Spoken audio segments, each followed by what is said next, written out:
আসসালামু আলাইকুম। কেমন আছেন আপনারা সবাই? আশা করছি সবাই অনেক বেশি ভালো আছেন। সবাইকে আবারও একবার আমন্ত্রণ করছি সাদামাটা রান্নাঘর অ্যান্ড ব্লগসের আরেকটি নতুন ভিডিও দেখার জন্য। আজকে আমি আপনাদের মাঝে ভিন্ন স্বাদের নাস্তা রেসিপি নিয়ে হাজির হয়েছি। সবসময় একঘেয়ে আটা ময়দা সুজির নাস্তা তৈরি করে না খেয়ে এভাবে ভিন্ন স্বাদের ইউনিক নাস্তা রেসিপিটি তৈরি করে দেখতে পারেন। সবাই কিন্তু অনেক পছন্দ করবে। তো চলেন দেখি তৈরির পুরো প্রস্তুত প্রণালী আপনাদের মাঝে শেয়ার করি। এখানে একটা বাটি নিয়েছি। বাটির মধ্যে চায়ের কাপে মেপে 1 কাপ মতো চাল দিয়ে দিয়েছি। চালের মধ্যে পানি দিয়ে দিচ্ছি। পর্যাপ্ত পরিমাণ পানি দিয়ে কষলিয়ে কষলিয়ে 3 থেকে 4 বার খুব ভালোভাবে চালটা ধুয়ে নিয়েছি। ধুয়ে পানি ঝরিয়ে নিয়েছি। চালের মধ্যে ফুটন্ত গরম পানি দিয়ে দিচ্ছি।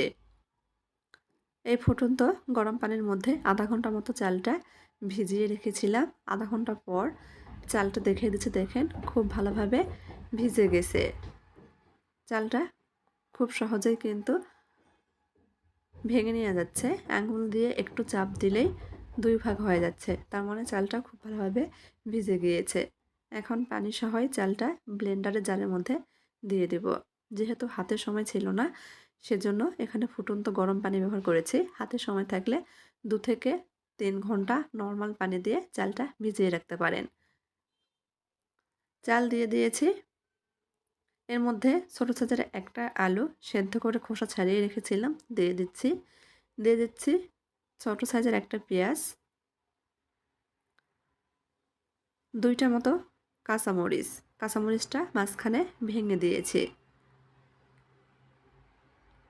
এখন খুব ভালোভাবে ব্লেন্ড করে নেব, একেবারে মিহি করে পেস্ট করে নেব।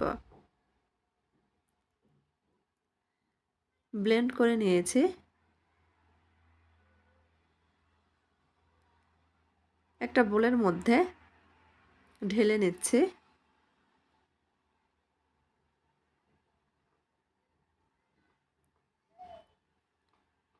চাল আলুর এই ব্যাটারটা কিন্তু এখনও একটু গাঢ় আছে, সেজন্য এর মধ্যে আরও 2 টেবিল চামচ মতো পানি দিয়ে দিব। খুব ভালোভাবে মিশিয়ে নেব। ব্যাটারটা একটু একটু পাতলা করে নিচ্ছি, তবে খুব বেশি পাতলা করা যাবে না। এখন এর মধ্যে স্বাদ মতো লবণ দিয়ে দিব। নেড়েচেড়ে মিশিয়ে নেব।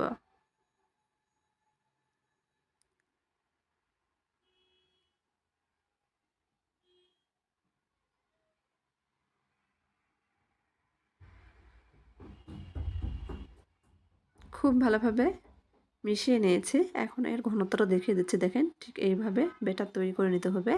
একেবারে পাতলাও না আবার গাঢ়ও না। ব্যাটার একদম তৈরি নাস্তা তৈরি করার জন্য। চুলার উপর ফ্রাই প্যান বসে দিয়েছি। সামান্য পরিমাণ তেল দিয়ে দিয়েছি, হাফ চামচ মতো। তেলটা গরম হয়ে গেলে তৈরি করে রাখা ব্যাটার থেকে 1 হাতা মতো ব্যাটার ফ্রাই প্যানে দিয়ে দিয়েছি। হাতার পিছন দিক দিয়ে একটু গোল শেপ দিয়ে নিয়েছি। কিছুক্ষণের মধ্যে এক পাশটা হয়ে যাবে, উল্টিয়ে দিব। চুলার আঁচ মিডিয়াম আঁচে কমিয়ে রেখে উল্টিয়ে পাল্টিয়ে মুচমুচে করে ভেজে নেব।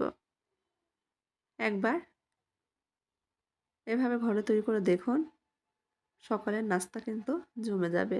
মাত্র 5 মিনিটেই ঝটপট তৈরি করে নেওয়া যায়। মুচমুচে করে নাস্তাগুলো ভেজে নিয়েছি। একইভাবে সবগুলো নাস্তা ভেজে নিয়েছি। কাছ থেকে দেখিয়ে দিচ্ছি, দেখেন কতটা সুন্দর হয়েছে। কালারটা কিন্তু খুব সুন্দর এসেছে। উপরটা একদম মুচমুচে, ভিতরে নরম। তো আমার আজকের এই ভিন্ন স্বাদের নাস্তা রেসিপিটি যদি আপনাদের কাছে একটু ভালো লেগে থাকে, তাহলে দয়া করে সবাই চ্যানেলটি সাবস্ক্রাইব করবেন। লাইক কমেন্ট শেয়ার করে নিয়মিত চ্যানেলের পাশেই থাকবেন। সবাই ভালো থাকবেন। আল্লাহ হাফেজ।